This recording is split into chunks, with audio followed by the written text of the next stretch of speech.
Hey guys, Professor Pokke here. So today we are gonna be back for a quick little video. This current main video is still under works because I'm a one-man team. Overworking, it is what it is. But today, at least I can get you guys started off on something which I believe most players, if not all newer players in starsavior right now, you are probably wondering to yourself, right?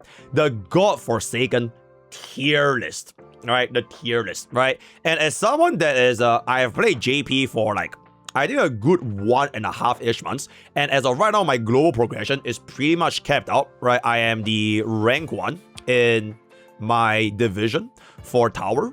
I am almost rank 1 for my story progression because we are currently at the story of chapter 17-12.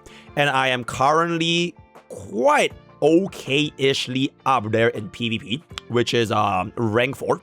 Unfortunately, as much as I want to grind this, the matchmaking is just really cooked, because if you take a look at the matchmaking records, you go up against JP players, which I still won, by the way. But I will just save this a little bit more in the future. So with all that being established, today's content, I pretty much just want to go through with you guys what to look out for in the units in PVE as well as for PvP. For PvP specifically, I think it's going to be a little bit less important. PvE and PvP, right? For the PvP, in the most part, you don't really have to worry about it, because it's gonna be a long time before you actually want to get competitive.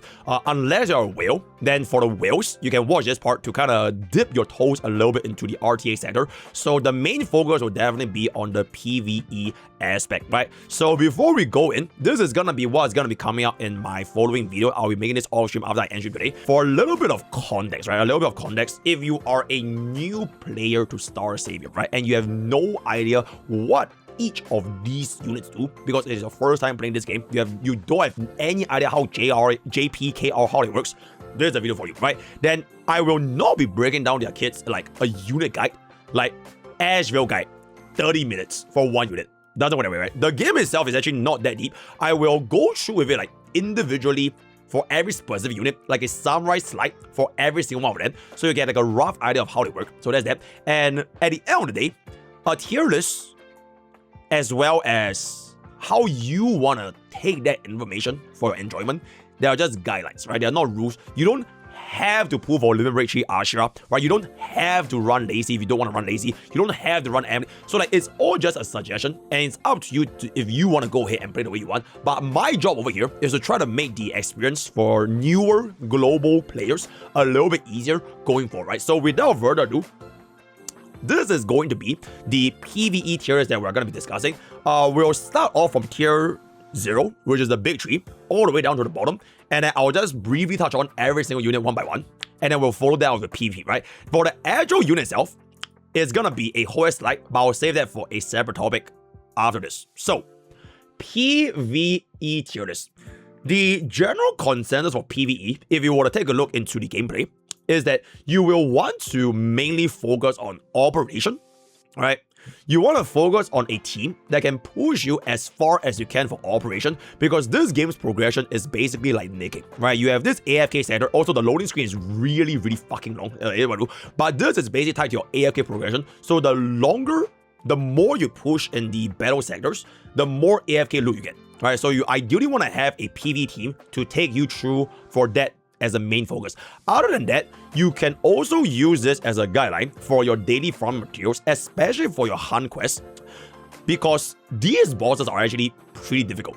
You might not even be able to do them on your very first try, especially if you're not going to be on the right element, right? So I will only be focusing on pushing the progress, the farming stages, and I will not talk so much about your tower, as well as your guild war, right? There's a guild war, and Cosmic Gate, which is gonna be the end game, right? This is the Memory of Chaos. It has not opened yet. They will require a specific set of criteria and shield environments. So this PvE tier list has nothing to do with the end game content, right? I will only talk about purely based on a progression standpoint, which is, I'm guessing, most free-to-plays and light spenders will be at least for the first 1 week to get familiarized with the game itself, right? So with that being established, let's talk about the big tree, right? And why they are the big tree.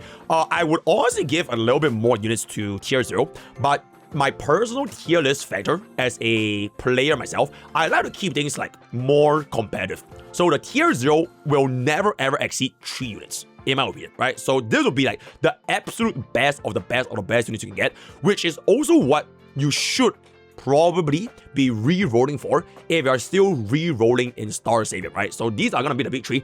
Out of the big 3 over here, the only units that wants a dupe, right, is gonna be Welt's Ashra. She's the only unit here in this entire list that really wants additional copies, because back in Karen JP, when she first launched, the impact of her having a dupe and not having a dupe was so big that the KR devs had to publicly apologize to the player base and gave every single player one copy of Welt's Ashra because it was so bad.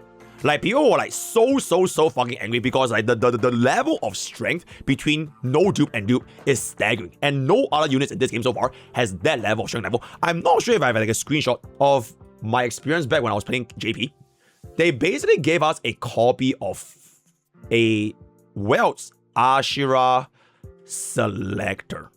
Okay, unfortunately, I did not take a screenshot. But essentially, yeah, Welt's Ashra, her baseline strength with dupes is just so fucking strong that the entire server got one free copy of the dupe just because of how strong she is. So, quickly touching on her herself, she is basically gonna be this game's version of DDD plus higher seed. Alright, so if you guys play Star Rail, she is the best sustain in this game, and she has a built-in dance, which is actually very advanced from the ultimate. So if you take a look at the effects, she will have a team-wide 15% action gauge increase. And she is the only unit in the game that has this. So it basically acts as like a bridge.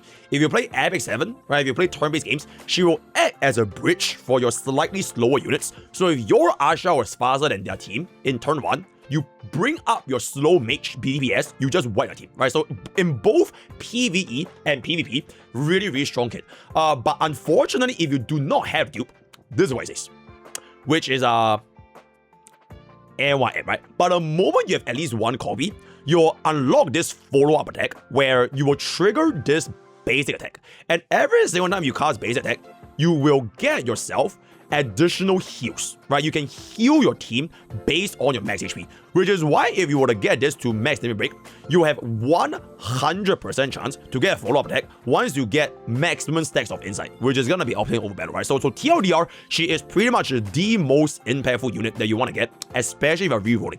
Personally, for me, I also have this little criteria over here. So this was what I used for my chat on day 1 launch. If you want to reroll, ideally you reroll for 2 copies of Welt's Ashra. If you are greedy for it, you can try to go for 3 copies, because the game is gonna give us 1 additional quasi core, which is gonna be this little thingy over here. If you go under events, so this is the quasar core, right? A universal currency that can limit break any savior, inclusive of even future saviors. So technically speaking, if you just get like 2 copies of Welt's Ashra, you could slowly just keep pulling over time until you get yourselves 200 of the pity mileage points. Because this thing over here, right, this mileage point, it can exchange cross banners. So if you were to put a temple here, if you were to put a temple here, anywhere, it will give you a points. So as long as you have 200 pulls in limited, which is very easy to do because the game gives you a ton of pulls at the start, you can then just redeem 1 copy after you reroll for 2. So 2 copies plus 1 redeem plus a quasar core, then you will have a limit break 3 Ashra. So personally, that is what I would be rerolling for, and her usage is pretty much undisputed in both PvE and PvP, especially at high break, right? So that's that. For the next unit, Bunny Charlotte, right? Bunny Charlotte. The reason why she is placed this high, even though she is not an LD, is because she has the highest damage potential in the entire game, based on her kit, right? So if you take a look at her kit right here, right, the way that her kit works is that you first give yourselves a team-wide attack buff. So this attack buff is very rare to apply to the entire team, right? It's a unique attack buff. So the moment you have an attack buff, everyone on your team will have this, and on top of that, you will get yourself your ignition stack, which is based on this, right? Your ignition stacks. So at 5 stacks of ignition, you can reset the cooldown of your ultimate. So the basic rotation for Barney Charlotte is after you cast a special, you will always do a basic first because you will land your follow-up attack because of Lucky Token, right? And then after you do your follow-up attack, if you have any other fire units, or what was this called again? Fire unit. I'm just gonna call them fire units. If you have any other fire units, and by the time her third turn begins, and you have 5 stacks of the ignition, this means you can cast 2 ultimates back to back. So this made Barney Charlotte the highest possible DPS in the entire game, on top of having a team-wide attack buff. So really solid for a lot of content, especially so if you're going to be using her against green bosses, right? If you're going to be using her green bosses, she will deal a lot of toughness bar damage. And the concept of how this game's PvE works is that toughness bar is everything, right? You want to break the boss as fast as you can because it gives them a 100% action value delay, as well as allowing you to use your guardian abilities, right? Yeah, so that's why Barney Charlotte is going to be the other big tree, purely just from the amount of damage she's going to be doing. And the last unit, and that is going to be Emily, right? And I know at this point, you guys are probably wondering, Emily versus Hilde, who is better? I've seen a lot of these questions in my Discord, right? If you want to join my Discord for starsavior, !Discord at discord.gg for the Poke's video. The comparison between these two is more so, not that Hilde is bad, but it is more so that Emily's kit is way more suitable for a PvE content. And the reason why that is because she is basically a tank, support, DPS, 3 combined into 1. So if you guys played before Epic 7, there was this unit called Inhibitor Army, right? Inhibitor Army, right? She functions a very similar role compared to that unit in PvP, where you have the potential to swipe the entire enemy team 1v4. Okay, I will say that for the PvP portion, don't worry about it. But in PvE perspective, you have the ability to shield plus the attack up, which is the same attack up that you'll be getting from Barney Charlotte. And this ultimate, right, it is straight up just Excalibur, right? It deals a lot of damage, and you have team-wide defense buff, so it makes your team a lot tankier, right? As well as the cooldown of your ultimate, it will be reduced based on the chill stacks, as well as if you get hit, right? If you were to get hit by the enemies, you can reduce the cooldown of your ultimate. So while this looks like it's 7 turns, right? It's really long. In reality, it's nowhere near 7 turns. And on top of that, this gives you an extra turn. So while this might say turn 7, it is closer to probably turn 3 or maybe even turn 2 if you're like really lucky. In PvP, if all 4 enemy targets have to hit your Emily, she'll get like a turn 0 ultimate. Like she'll just cast 2 ultimates back. And this ultimate damage will scale consecutively the more you use ultimate. So generally speaking, for both a tank, support, DPS, she pretty much just takes all the boxes. And that is why she is going to be, yeah, our big tree out of these 3, right? Now we are going to be moving on to tier 0.5. For this particular tier, it is not so much that they are worse, but it's just that I want to keep, if you can only have 3 characters to start a game, I will go for the big tree, right? As long as you have a big tree, your early game is like super nice. So if you're like re-rolling for your account, if you have like a E1 routes Ashura with like either Charlotte or Emily, you're like good to go, right? Because that's pretty much what it would take. And eventually over time, you can still get them because for starsavior, the gacha system in the game, all units will get added to the standard pool. So you might not have the unit now, but you can literally get Wells Ashura even from standard banners, right? It is a very small chance, but no unit is truly limited, right? So that is gonna be the B tree. Okay, the first unit I want to talk about is actually Lacey, right? Lacey was like the most popular unit back in JP and KR when they first launched because Defender class as well as Sustains back then, they were dog shit, right? They were really bad. And Lacey, she basically performed the role of a Sustain while being a DPS. I used Lacey exclusively on my JP account on every single story mode as a free-to-play player. So for my, I'm not sure if I can find my JP account progression. So this was my JP account, right? My JP free-to-play account. Okay, I didn't need to get a full team. It was basically Lacey plus Wells Ashura. Then this was to go up against the right element. And the last one was either gonna be like, it was an Emily or whatever the fuck, right? So you are able to easily clear content, even as a free-to-play, especially if you're able to make use of Lacey. Because back in my days, we did not have units that had the defender buffs and a lot more sustained utility compared to Lacey, right? So she basically did a job of a defender as a whole. because of Lacey's existence, right? Because she exists, they buffed the entire defender and support class just to make them more balanced. Otherwise, she literally broke the game, right? So back in those days, she was really, really good. Now, the reason why she is only tier 0.5 now, it is more so not because she fell off. Her kit is the same, right? Her kit is the exact same. It is just that there are more replacements, right? There are more replacements to Lacey. So for example, you can use Emily, right? And back then, we didn't have Wells Ashra, right? Much less a Limit Break 3 Wells Ashra, right? And we also have like Hilde now, which is like a super, super nice tank. And they also made a lot more. The enemies don't really want to focus purely on just Lacey, because towards the end game, right? Towards the end game, you want to match your right elements against the enemies. And a problem with running a Cosmic Ranger is that your levels will be capped out at that 160, right? Even though you have your single link, right? If you have 4 different units at Limit Break 200, just because she's stuck at 160, she will still have lower stats. All right, and her passive is not going to be unlocked because it's very, very difficult to get Cosmic dupes. Right, they did make a Lacey banner back then, but it was not worth it for her. So personally, she will hit like a scaling, like a hard scaling, probably around like the ultra endgame, like level chapter 18, chapter 19, where you'll actually progress faster if you just match the right elements. All right, so that is pretty much for Lacey. Generally speaking, if you do want to use Lacey, I want to just talk this one thing. I see a lot of players making this mistake, which is if you use Lacey, you want to make sure you put your Lacey at the front. Right? You do not want to put your Lacey at the back, because while she says she's a ranger, she is really a tank. The entire objective of Lacey is for her to take hits. Because after you apply your ultimate buff, or rather debuff, whenever the enemy hits you, you will get a heal, as well as action value advance, right? As well as action value advance. So you want Lacey to get hit because this heal is actually very, very high. So you want to put her as your front line, as a tank. Then, after you put her as your front line, your other 2 slots can be more so like DPS and supports. So for Lacey mains, if you do not want to run multiple defenders, right? Like if you want to run like Hilde or like Emily, you could just go for more offensive setups like your Charlotte or like more DPS, right? That is if you run Lacey, right? So just a quick little note. Again, I will not go super detailed because I don't want this video to be like 3 hours long. So we'll now move on into the next unit, and that is going to be Barney Claire. So Barney Claire, this unit back when they released her in KR and JP, she was actually kind of weak.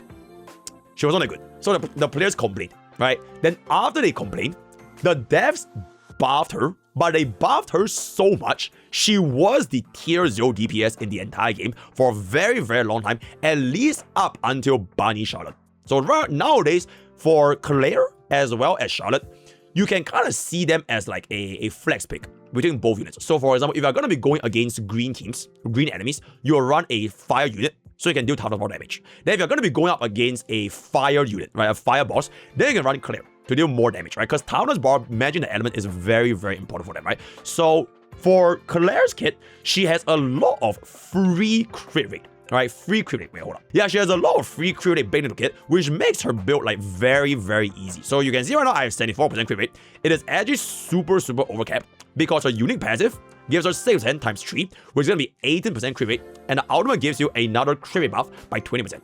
So you literally have a 38% crit rate for free, making her damage scale extremely fast, especially in the early game, right? Then you get a couple of like additional procs. So for example, you can get a free skill for this when you have all chill stacks. So just a solid DPS, a lot of damage. And if you're going to be running her against content, it is going to be good to go, right?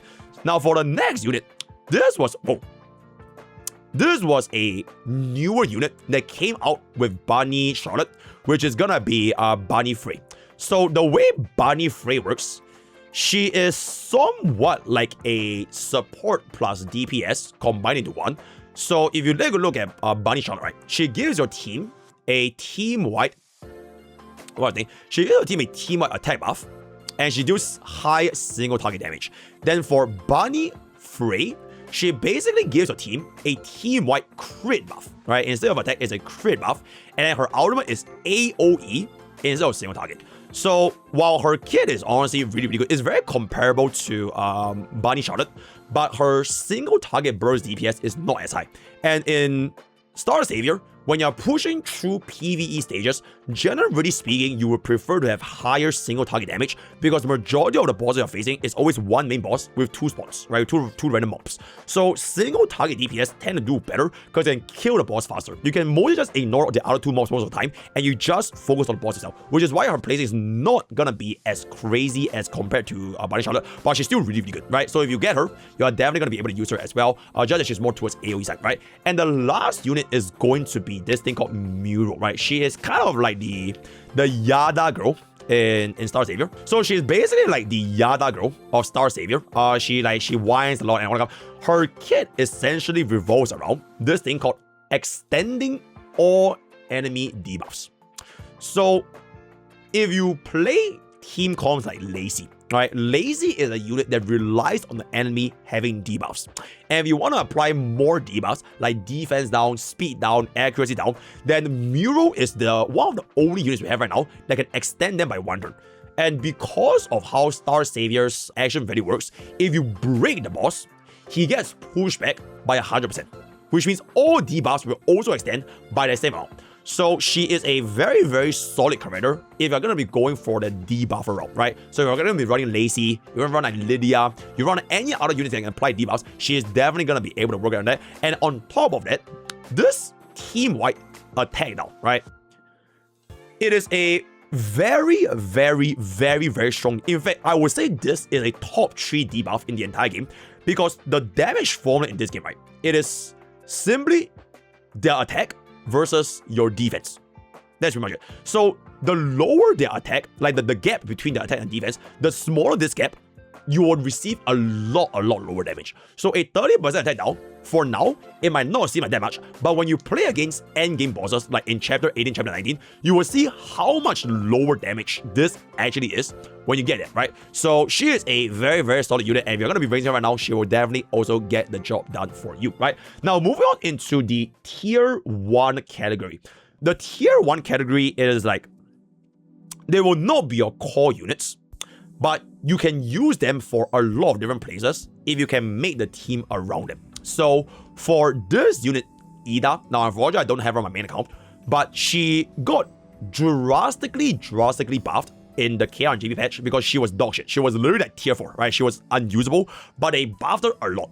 So the reason why she was borderline tier 0.5, but the reason why I gave her tier 1 is because you need to run her in a specific setup called a store team, where you will run Hilde, Ida, well, it's Ashura and Emily. So you have 3 defenders plus sustain. That team was literally unkillable.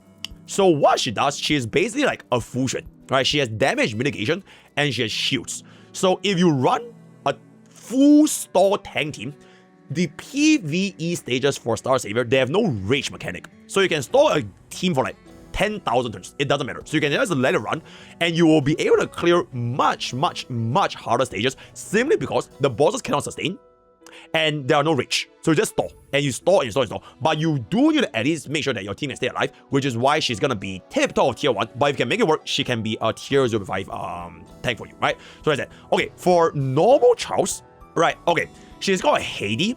But back in KR JP, her translator name was called Ida. But she's basically Haiti, right? So if you come here, so it's this thingamabob where you will continuously gain yourself this barrier pretty much with 100% uptime. So this barrier does not go away. And then if you will run with full tank team, the team itself will also just not die because of the damage split. Which is why she is a really solid unit now ever since she got herself the buff, right? So that is pretty much for Haiti. For Charles, or rather Charlotte, this is normal Charlotte right here. She is what you would say like a kind of like Bronya / Ting Yun if you play HSR, where her ability is to buff your units, right? She was back then, she was the only unit that can have the crit rate up. But nowadays, Bunny Frey can also do the same thing, right? And she gives the crit rate up to the entire team. But the good thing about her is she gives both crit rate up as well as attack up.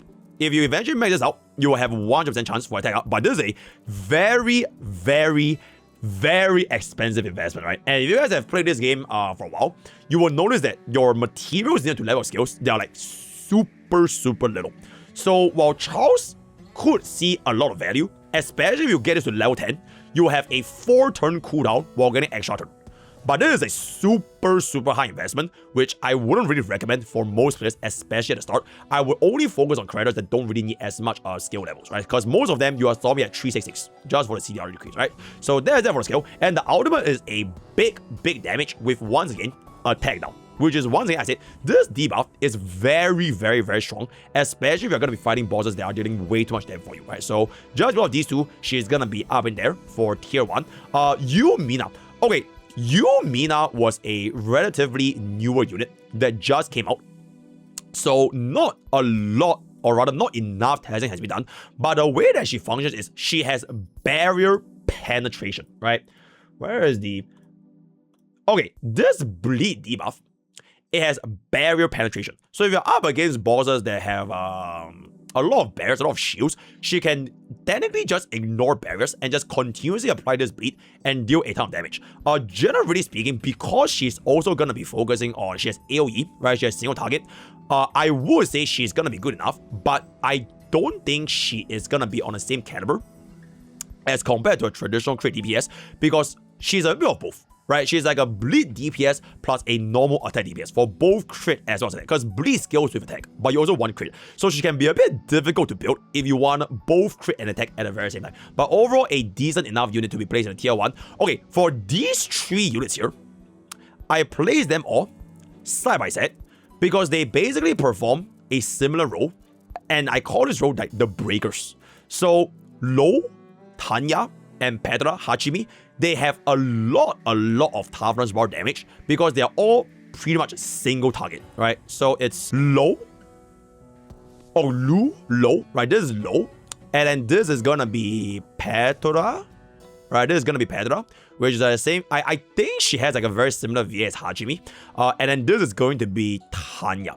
So all these 3 units, you will pretty much just use them against the right element. So if you're up against a fire boss, you use Lo, right? If you're up against a water boss, you use Tanya. And if you're up against a green boss, you use Petra. So all 3 of them, these 2 have defense down, which is pretty good. Then Tanya, she has action very advanced on top of just having a lot of single target damage. So Tanya technically has like the highest possible damage, whereas these 2, they are more so as supports. But they also are all focused on single target toughness bar reduction. So if you have the resources to raise them just for like multi-element content, you will definitely use them in multi-element content. Then you can just run them in and you break the enemies a lot faster, right? So these are the 3 around the same caliber. Okay, this unit is a little bit strange. Okay, Sayla, right? Sayla. She is actually a real Bronya because she gives us the additional action value advance. When you max this out to max, I believe it is 25% if I'm not mistaken, as well as this being a 4-turn cooldown, right? So she gives you action value advance as well as attack up. Then the ultimate, she is one of the few units that can give you speed down, which if you combine all your debuffs together, right? So for example, Petra, she gives you defense down, right? Her ultimate is going to be focusing on defense down. So if you stack on defense down, attack down, speed down, everything, and then you use Muriel, right, to extend all debuffs, and then you break the enemy, you can see why debuffs can also be like super strong because you have so many different debuffs all at the same time, right? So that's going to be that. But in any case, speed down is a very nice attack, especially if you're up against enemies that are moving very fast. And because the moment you break the enemy, they get pushed all the way down, this can actually have a very long coverage if you time your breaks properly. The unfortunate thing about Sierra is that she doesn't deal enough toughness bar damage by herself as a support. And generally speaking, for endgame content, you really want to break the bosses as fast as possible, which is why for other support, like for example your Bunny Charlotte, right? Even though she's a support, she can still deal a lot of toughness bar damage because her base attack can hit twice, which is why she's basically like 1 hit up def. For other than that, if you want to run her in PvP, you can do that. So you make her like super ultra fast because her base speed is gonna be where's the base speed? Her base speed is 103, which is basically one of the fastest in the game. Give her ultra speed, pull up your tank or rather your DPS, and you can just do the enemy, right? But other than that, it is gonna be a overall tier 1. Now we're gonna move on to the last unit at tier 1, and that's gonna be Hilde. Specifically, this is going to be E0 Hilde. Alright, this is not Limit Break 3 Hilde, it is E0 Hilde. Hilde, if you want to compare this with, let's just say, for example, Emily, right? Because I think a lot of players are comparing Hilde and Emily. Hilde doesn't do damage. Like, her kit is not do damage. She is full on like a tank. Like 100,000%. Everything about her kit is about tanking. Because this passive, pre-end card, it is the ability where if the enemy targets you as a single target, she can stand in front of your target and block the hit. Which is why she's basically tier 0 in PvP. But in PvE, it is, unless you're playing the store team with Hayley, as well as Ashura, as well as Emily, you won't really want to store damage with Hilde, because while she can tank, she doesn't do damage. And you need to kind of balance out between the damage as well as tank portions. So because of that, at E0, she's gonna be roughly that here. If you want to use her because you're facing sustained pressures, because your Wells Ashura is not sustaining, and you have no other, like, you didn't even want to use Lacey, you can consider running Wells Ashura, Hilde, and 2 DPS. But because Lacey is free, right? Everybody has Lacey. These two will often do a much better job because they do way more damage than these two. Right, so that is pretty much her use case in PvE, not as crazy as compared to Emily, because Emily actually does like a ridiculous amount of damage. Right, okay, moving on to tier, I'm just gonna say, for tier 2 and tier 3, it is a little bit gray. They're all around the same caliber, as in like their users are very, very niche. And you will pretty much get your job done if you just stick with the units over here. From the big 3 to tier 1, you can just kind of clear everything. Sometimes you could consider running the tier 2s just for like niche scenarios, but if you don't want to use them, it's generally okay. So I'm gonna speed run this a little bit, right? Okay, free unit, girlfriend. Give me 1 second.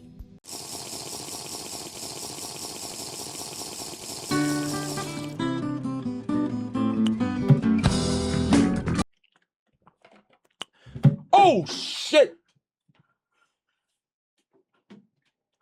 I fucking spilled my water everywhere. As I was saying, this is gonna be our free unit, girlfriend, right? She was the first unit to get introduced. Her kit is basically AoE, right? She is kind of like an AoE cleaver. You can actually make use of her decently well in PvP if you build her like really, really good. But the problem with this unit, right, this base Ashura, you need to give her level 10 for both her skill and her ultimate. So you have -2 turn cooldown from a turn 6 and a turn 5 to a turn 4 and a turn 3. At level 10 for both, the amount of resources that it would have taken you to max her, you could have easily built another unit for a fraction of the cost. So cost-wise, she is not very efficient, especially as a new player trying to push story stage at the very, very start of the game. So I would not recommend her unless you are like looking in the long term, right? And you want to all in and you want to slam 10-10 for skill and ultimate, then you can consider using her, because she does have a pretty decent kit, right? Especially because you could run in even PvP, because PvP cleave is definitely gonna be a thing, right? So that's gonna be there for Ashura. Okay, Roberta, she is mostly used for PvP because she is essentially the anti-cleave. I'm not sure if there's like a good comparison. I guess swimsuit Huayang, kind of. Bois, a little bit. So like her entire gimmick is that basically, if you were to attack by an AoE, you will get fast track for free, which is a single target damage, as well as an action very advanced by 50%. So her purpose of she was the most recent unit on KRG, so she just came out like 2 weeks ago. Her entire purpose is to act as anti-cleave. So if you do run her against cleave in PvP, she is a very, very, very, very strong pick to basically just counter and snipe the enemy mage if possible. But in PvE, it is not that useful, because if you are going to be getting cleave by the boss, just because you get an extra turn, it doesn't really do that much for you, right? So there are better units out there, and I wouldn't really use her for PvE specifically. Okay, Belle. I just want to say, Belle is, at this moment, my favorite unit of all time. And the reason why I say Belle is my favorite unit of all time is because I get to bully people in PvP with my E6 bell, right? This is the equivalent of a E6. It is 3 base dupes plus 3 more limit break on top of the 3 base dupes. So this is an E6 bell. But unfortunately, this game's base stats increase is like very, very low. It's purely just base stats. So it doesn't really change anything. But you wouldn't really run bell in PvE stages because this kit, it doesn't work. You cannot silence a boss. You can't silence a boss. If you could silence a boss, this might actually be insane, but unfortunately, it does not work. So majority of her function is not gonna be too good. She does have the unit passive where like if someone dies, you'll get additional action very advanced. But for most of your PvE stage, especially towards endgame, you are, like I mentioned at the start, you don't really care about the mobs. You only care about the boss, and you want to single target burst the boss down as fast as you can. So you can't really even make use of the passive, especially towards the end. Maybe in the early game you could try and have fun, but I would say for PvE, there are much better options than her as well, right? So that's it. Okay, Hui. This unit, I am gonna be, so for real, Eliza, right? She is basically like this scared Hui sustain. Like she's forever scared and just sustain. So it is the classic Hui archetype. Her use case in PvE is not that good because we already have very, very strong sustains. Case in point, Welt's Ashura. If you have Welt's Ashura, you'll probably never ever run her, ever. She just does the job way better.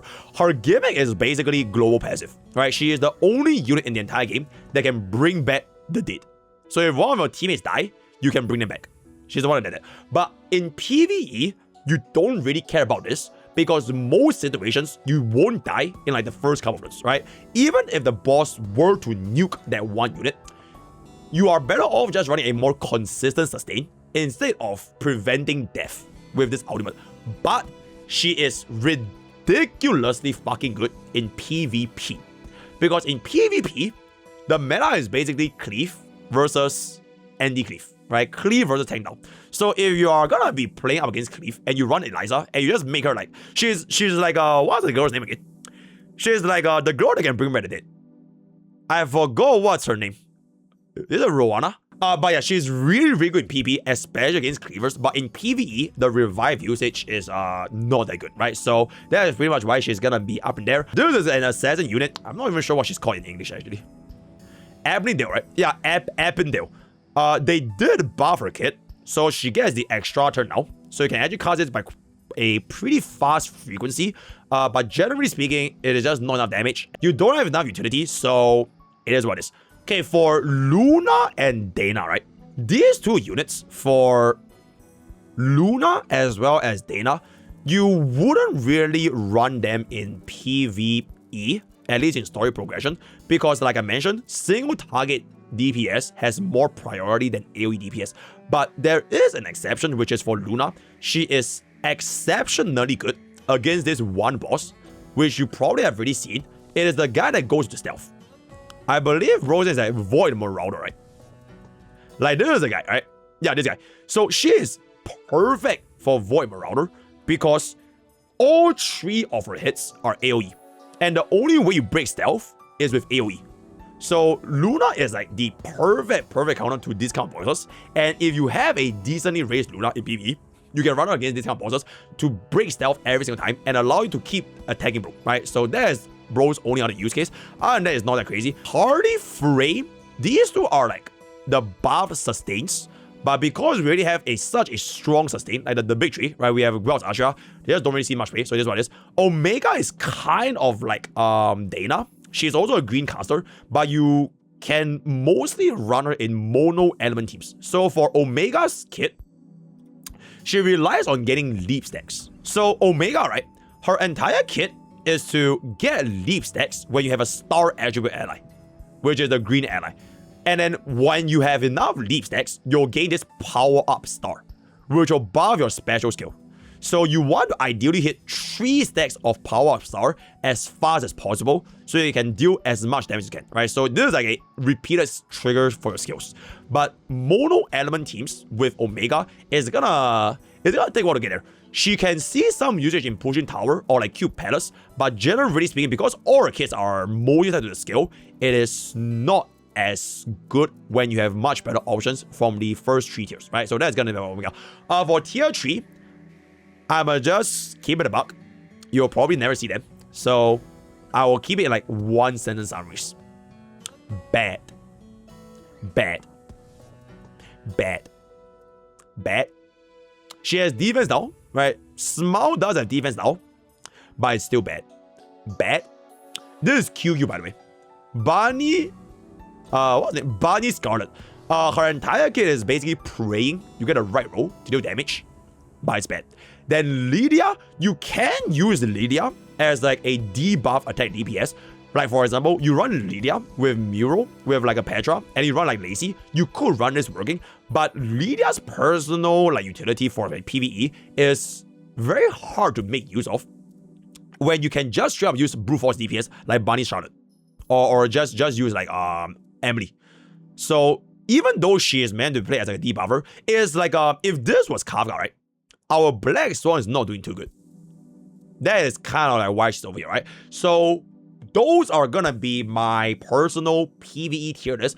Honestly, anyone in the tier here, tier 0, tier 0.5, and tier 1, they're all super good. You can kind of just mix and match and make a team of 4, and you can push your campaign as far as you will go for it. Then these two are like way more of like the niche categories, so I wouldn't worry about it that much, right? Okay, I will summarize this extremely quickly because we are approaching the 1 hour mark. But for the PvP tier list,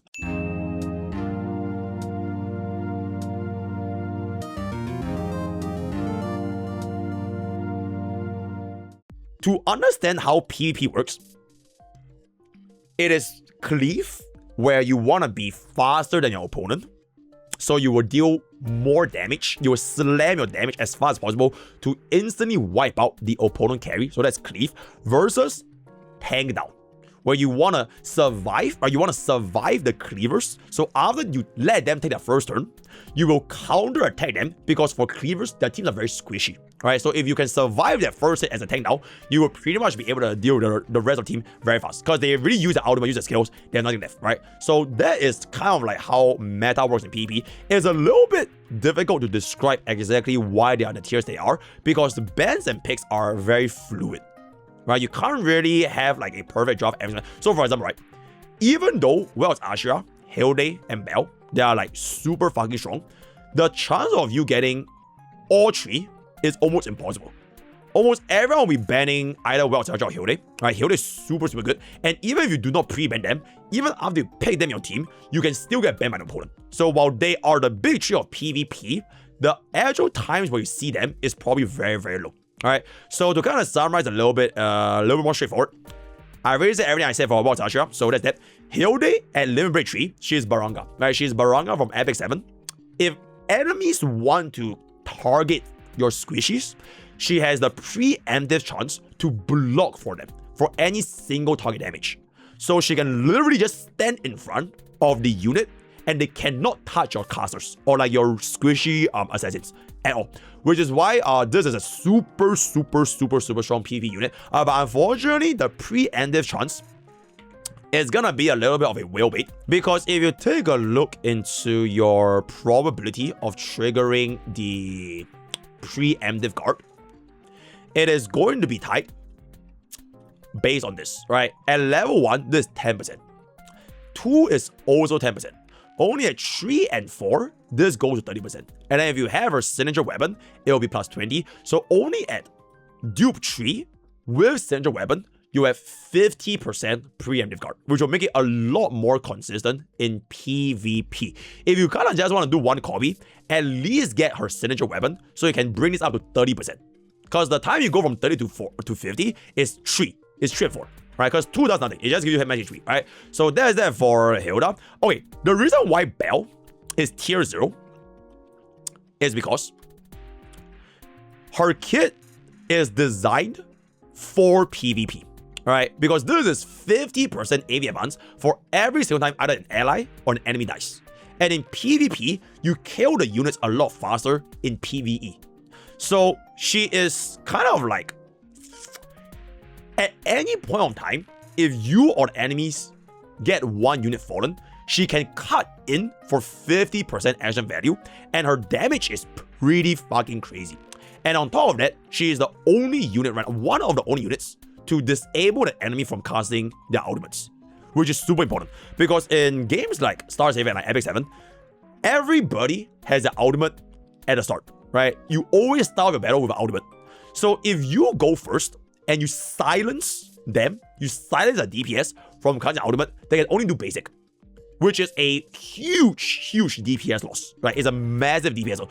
And on top of that, you remove all buffs, right? Any attack buff, crit buff, everything, it removes everything. So this ability, just by this ability, is crazy good for PvE. It's absolutely insane. And then this is basically, you would do this, but more so against debuffers, right? So if you're up against enemy with a debuffers or like lazy, accuracy down means that they might not even apply a debuffs, which is quite nice. And then the speed buff just gives you a little bit faster. But the main kit is just this plus this. It's like, it is almost a must pick for every single PvP game. Because even if you run cleavers or tank or whatever, as long as that member has a bell, the silence itself just gives you so much utility, right? So that is gonna be our next big tree, right? Okay, for all these units in tier 5, I would frankly rank them in the big tree as well. Because in PvP, you need a lot of units, right? You need 5 units for yourself, 5 units for the enemies, and then one band. So that's like 12 units. So even though they're tier 5, you will see them a lot. So Emily, like I mentioned, she's kind of like a inhibitor army key, right? You can essentially have a potential to 1v4, because if she's the last man standing and the enemy kill your entire team, they have to attack Emily. And every single time Emily gets hit, she reduces the cooldown on the ultimate. So you can just slam Excalibur, and you just 1v4 if they are not built enough, right? So that's that. Dana and Luna, casters are really good in PvP because single target has a chance of not one-shotting. And if you can't one-shot, you lose your utility, right? And we also have Hilde, right, to block damage, as well as Heidi. So generally speaking, AoE is like a lot better for Cleaver, which is why Dana and Luna, they're both the mage. And we also have this particular thing, which is why mage is so good. They have this Arcana that's specifically designed for PvP. So for Dana's signature, if you take a look at this effect over here, this gives you a 2-turn crit rate up, but only for 2 turns. So while this is super good in PvP, because your job in PvP is to nuke the enemy as far as possible, right? So you instantly get 30% crit rate, which makes you build like as much crit damage and attack as possible. So you do absolutely insane damage. And then the other buff is gonna be Muro's signature, which is kind of similar to Dana, but it is more consistent, where it gives you crit damage, but this thing doesn't go away. And it can stack up to 3 times. So it's like a way more consistent increase in overall damage, right? So because of those, casters as a whole, because these are casters exclusive, right? It's only for casters. They make them extremely good in PvP usage. Then Lazy is... Okay, Lazy used to be really strong, but they released too many ways to counter Lazy. So back before Welt's Ashira, she was undefeatable. She was literally just everybody either pick or ban, 100% hang on pick. But because of like cleansers, like for example, Welt's Ashira, you can cleanse away Lazy's debuffs, so she can't even get herself anymore. And usually she doesn't deal enough damage compared to actual raw casters, because she comes in with caster Lycons, right? So still really good, especially if you ban Welt's Ashira, right? So if you were to pick Lazy and they pick Welt's Ashira, they did not ban on Lazy, but you ban their Welts, this will have a lot of value, right? So that's that. Zayla, like I mentioned, she gives you action value advance. She has speed down, so just like Broya, so very straightforward. This is like a tank, so very similar to Hilde, but not as insane. But you can run a tank down team, right? So Heidi plus Hilde plus Emily plus Welt's Ashira. If you have this team, it is actually the best team for defense. Like you know, Arena, the arena mode where you want to fight against AIs, this is a best slot, right? Because you just don't die. Then this is your Reviver, which is also absolutely insane. So very similar functions, because no one else in PvP right now can revive. So that's pretty much it. Then this is pretty much only for if you go up against a cleaver and you know they're cleaving, you pick this. If this unit was built well enough, she can one-shot the enemy cleaver after getting AoE, right? So she's built to counter the caster meta, right? Which is why she's going to be tier 0. But as of right now, most players would not have enough resources to build PvP units, although you do get her for free, by the way, right? This unit, Roberta, everybody has a copy of Roberta, Yeah, so everybody will have this for free, right? At day 10, everyone will have a little brother. So eventually, when we build enough units for PvP, you can get off your crit rate and crit damage meters, and then she can just do the ending cliff, right, in the future. So that's gonna be that.